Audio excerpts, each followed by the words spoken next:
Hello everyone. Today we will be discussing the life, reign and death of King Tut as a part of the starter activity.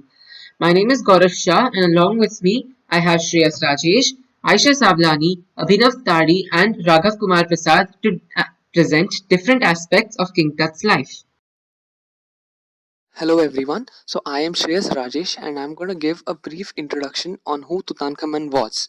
Tutankhamun or Tutankhamen was the last king of the 18th dynasty of kings who ruled Egypt. He was the son of the heretic king Pharaoh Akhenaten and an unknown woman referred to in most texts as the younger lady. Originally born as Tutankhaten, conveying the atheist nature of his father, he renamed himself after Amun, an ancient Egyptian god, after his father's death. He was married to his half sister Akhensinamun. The discovery of his tomb in 1922 was a sensational one, since the treasures spoke volumes about the prosperity of the ancient Egyptians. His tomb occupies a central place in the Valley of the Kings, since he was a benevolent and a popular one. He had given grants to all sections of the society and built temples and architectural buildings.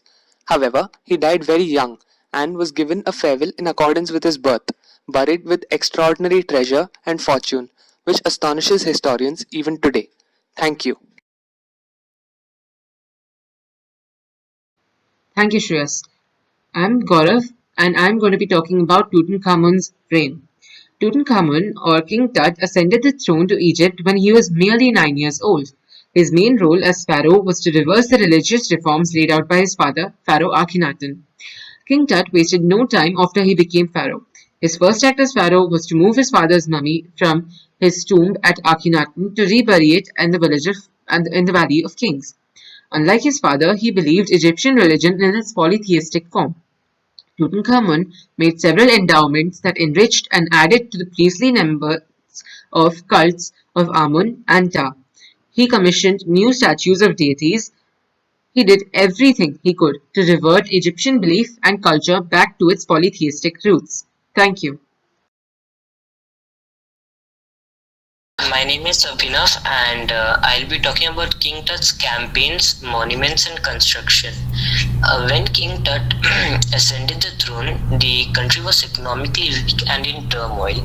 Diplomatic relations with other kingdoms had been neglected, and King Tut sought to restore them. Evidence of his success is suggested by the gifts from various countries found in his tomb. However, battles with Nubians and Asiatics were recorded in his Mortani temple at Thebes. He was trained in archery. As part of his restoration, the king initiated building many projects. One of them was the Sphinx. He laid out the Sphinx Avenue leading to the temple of Mut. He also restored monuments defaced under the rule of his father.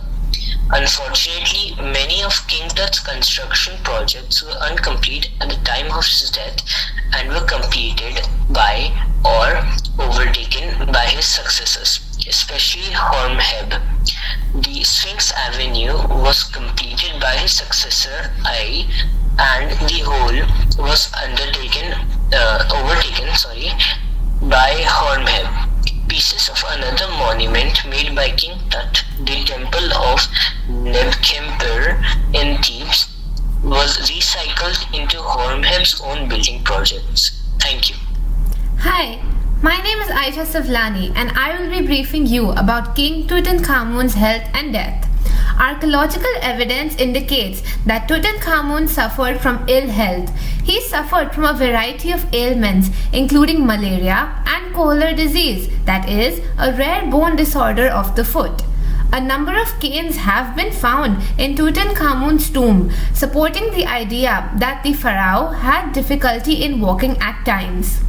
There are no surviving records of the circumstances of the Tutankhamun's death at a young age. Ultimately, it has been determined that his death was likely the result of the combination of his multiple weakening disorders, a leg fracture, perhaps as the result of a fall, and a severe malarial infection. Thank you. Hi all, my name is Raghav Kumar Prasad. I would be throwing light on Tutankhamun's tomb. Tutankhamun was buried in a tomb that was unusually small considering his status. After a systematic search beginning in 1915, Howard Carter discovered the actual tomb of Tutankhamun KV62 in November 1922. There were 5,398 items found in the tomb, including a solid gold coffin, face masks, thrones, archery bows, trumpets, a lotus goblet, food, wine, sandals, and fresh linen underwear. Thank you. We hope you all found this session very informative and interesting. Thank you so much for listening. Take care and stay safe.